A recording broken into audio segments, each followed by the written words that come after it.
हमारी आज की कहानी है सच्चाई की जीत। एक समय की बात है, एक धर्मात्मा राजा ने अपने राज्य में एक अनोखी चुनौती रखी। उन्होंने घोषणा की थी कि जो कोई भी सच्चाई के साथ पूरा जीवन जीता होगा, उसे अपार धन और सम्मान से नवाजा जाएगा। इस घोषणा से पूरे राज्य में हलचल मच गई। हर कोई इस इनाम को पाने के लिए उत्सुक हो गया। उसी राज्य में एक गरीब लेकिन ईमानदार किसान रहता था।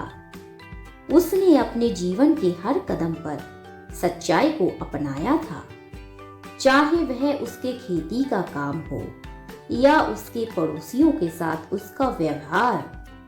वह हमेशा सच्चाई के मार्ग पर चलता रहा। एक दिन किसान ने सोचा कि वह भी राजा की चुनौती का हिस्सा बनेगा। वह राजा के दरबार में गया और अपनी सादगी और ईमानदारी की कहानियां सुनाने लगा।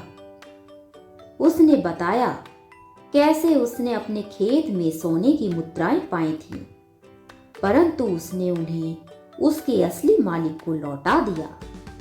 कैसे उसने अपने पड़ोसी की भूलवश भेजी गई अनाज की बोरी उसे वापस कर दी थी। राजा उसकी कहानियों से प्रभावित हुआ। उन्होंने महसूस किया कि किसान ने न केवल शब्दों में बल्कि कर्मों में भी सच्चाई को अपनाया था।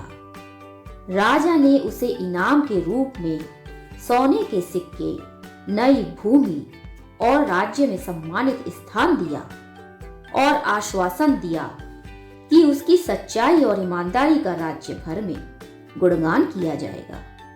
इस घटना से प्रेरित होकर अन्य लोगों ने भी सच्चाई के मार्ग को अपनाने का संकल्प लिया। यह घटना पूरे राज्य में सच्चाई और ईमानदारी के महत्व को उजागर करने वाली बन गई।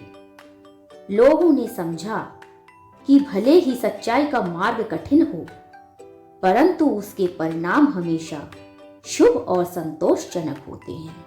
तो मेरे प्यारे बच्चों, इस कहानी से हमें क्या सीख मिलती है?